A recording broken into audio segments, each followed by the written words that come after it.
Did you know that second phase of Lord of Cinder features music from Gwyn from Dark Souls 1? Of course you did. Everyone knows that. But did you know that theme was played only on white keys? You've probably heard of that as well. Is it a wild coincidence or a brilliant design by creators, as Gwyn feared the dark?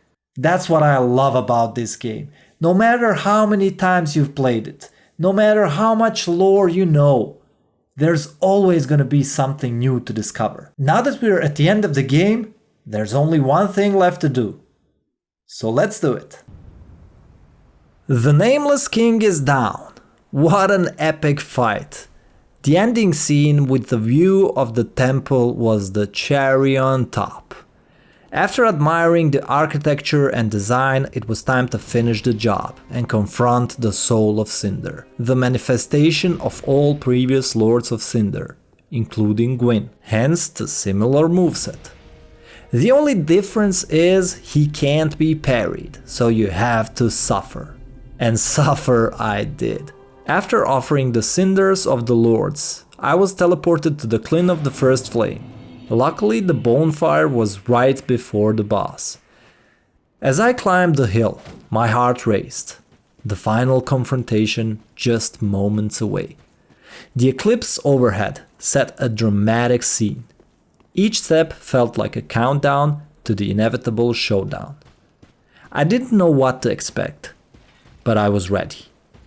Surprisingly, I did well until he started his hocus pocus and blasted me into the abyss.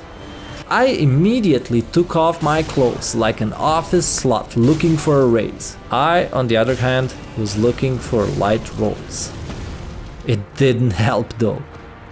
On the next try, he seemed to have infinite range, moving like a gazelle on a 500 milligrams of caffeine. What was this? Now this is how it usually goes in this game. You start with introduction to the boss. You're thinking, oh, this is crazy. Look at that shit. Look at how fast he is.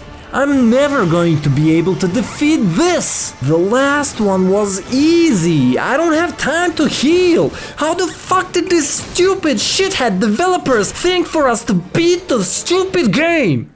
Phase 2, bargaining. You find yourself on a losing end of particularly nasty combo. Panic sets in. You frantically start swapping out rings, armor and weapons like you're trying on outfits for a first date. Maybe if I use the ring of lesser sucking and the sword of mild inconvenience, I can finally win, you ponder, fully aware of the futility but clinging to hope like a gamer to a limited edition console. Phase 3, meltdown. It's now 2 AM. The boss pulls off a move that defies the laws of physics, logic, and decency.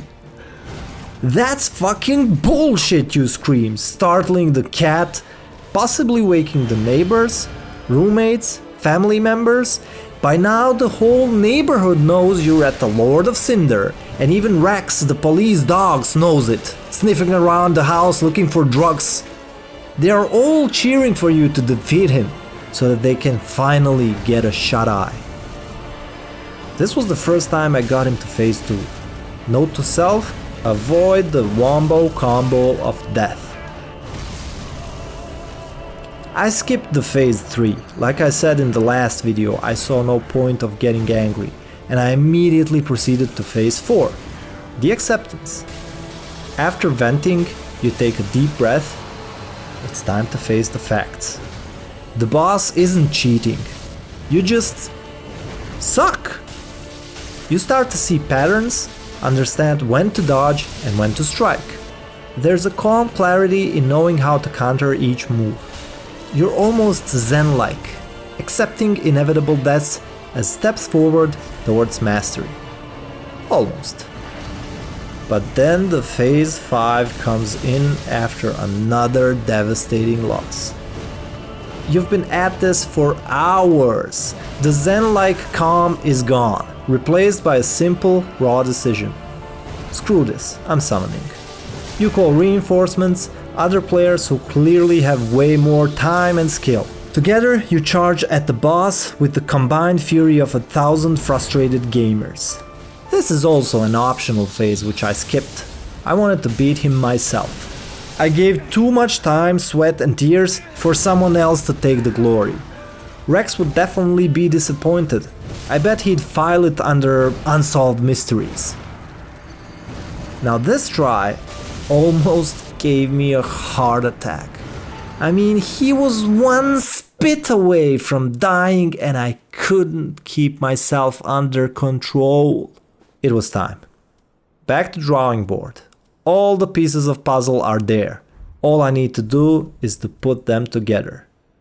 If I manage to get him 2 times within 1 hit, I'm sure I can give him that final blow. I strapped myself and gave you guys a little bit of knowledge. Now for this guy, I used mostly Conjurator robes, as it gives me the fire resistance I need without affecting my rolling. As he starts the fight, he will run up to you, so you just have to wait for his first attack. If it's slammed like this, you can roll through it and put in an attack. Now be careful, as he can do a follow-up as well. Next up is his forward thrust. Plain and simple, roll to the side and attack once. He can also do it at the end of the slashing combos. Now slashing combos can be either 1 or 2 slashes and 1 thrust. So basically at this point he can either do 1 attack, 2 or 3.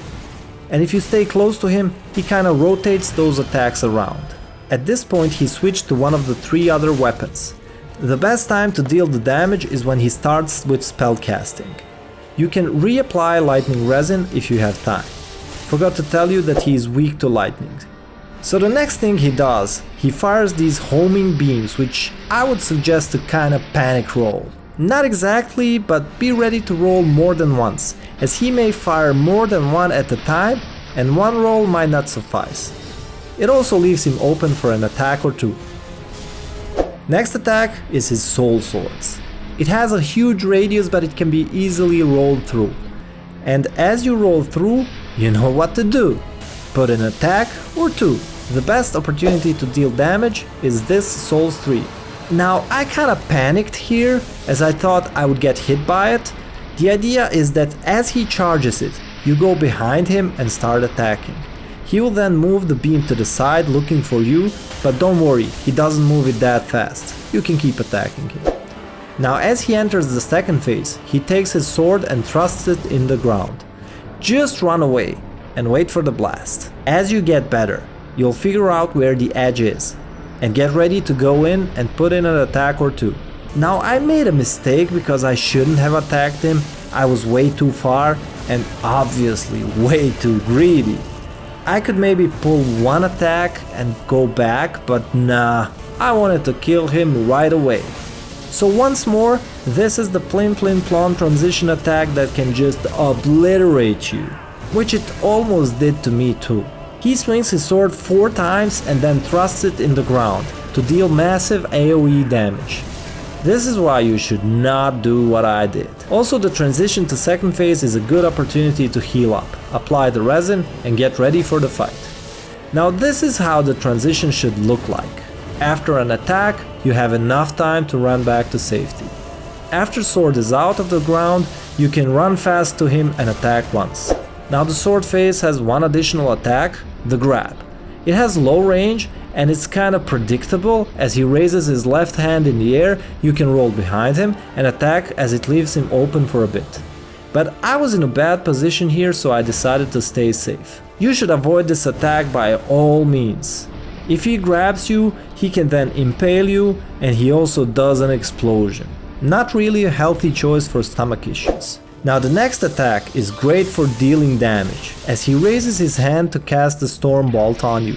You run towards him and roll through his attack, positioning yourself in front of him for some decent damage. He also does this leaping attack, which can be dodged through for an extra damage or back for safety. Another lightning attack that leaves him open. This time he slams the bolt into ground. You can run and roll through it and put it in attack. Next up, he charges significantly larger lightning bolt, and he takes his time. As he does that, you can run up to him and deal quite a lot of damage, especially if you find yourself in mid-range. You just have to be careful. After putting the damage in, get ready to roll as he calls the lightning to the ground, which can deal a lot of damage to you.